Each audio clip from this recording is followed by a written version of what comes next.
राज्याचे माजी मुख्यमंत्री आणि शिवसेनेचे पक्षप्रमुख उद्धव ठाकरेंचा राहुल गांधींच्या घरी झालेल्या इंडिया आघाडीच्या बैठकीमध्ये अपमान झाल्याचा दावा खासदार तसेच पक्षप्रवक्ते संजय राऊत यांनी खोडून काढलाय। पत्रकार परिषदेमध्ये बोलताना स्क्रीनवरील प्रेझेंटेशन स्पष्ट दिसत नसल्यानं पुढल्या रांगेतून आम्हीच मागील रांगेत बसायला गेलो असं राऊत म्हणाले। ठाकरेंवर या बैठकीमधील फोटो समोर आल्यापासून सत्ताधारी भारतीय जनता पार्टीबरोबरच एकनाथ शिंदेंच्या शिवसेनेकडून लक्ष केलं जात आहे।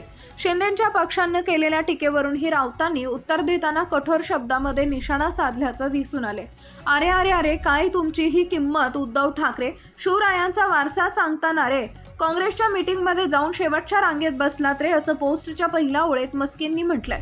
बाळासाहेबांनी आम्हाला आत्मसन्मान स्वाभिमान शिकवला, अपमानाविरुद्ध पेटून उठायचं शिवरायांनी आणि बाळासाहेबांनी धडा दिला, तुम्ही यातलं काहीच घेतलं नाहीत का रे, असा खोचक सवालही मस्केंनी उपस्थित केला।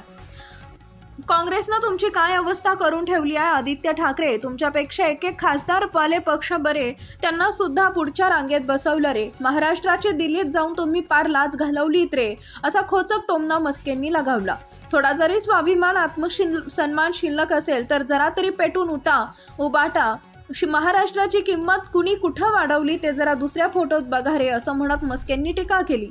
संजय राऊत यांच्या मस्केंनी केलेल्या टीकेचा संदर्भ देत प्रश्न विचारला। हा प्रश्न ऐकताच राऊत यांनी आपल्या शर्टची बाही वर करत, अरे त्या मस्केला सांगा, दुतोंड्या गांडुळा, बाळासाहेब ठाकरेंच्या नावाची शिवसेना तोडताना तुम्हाला हे दिसलं नाही का मान अपमान, असा खोचक सवाल उपस्थित केला।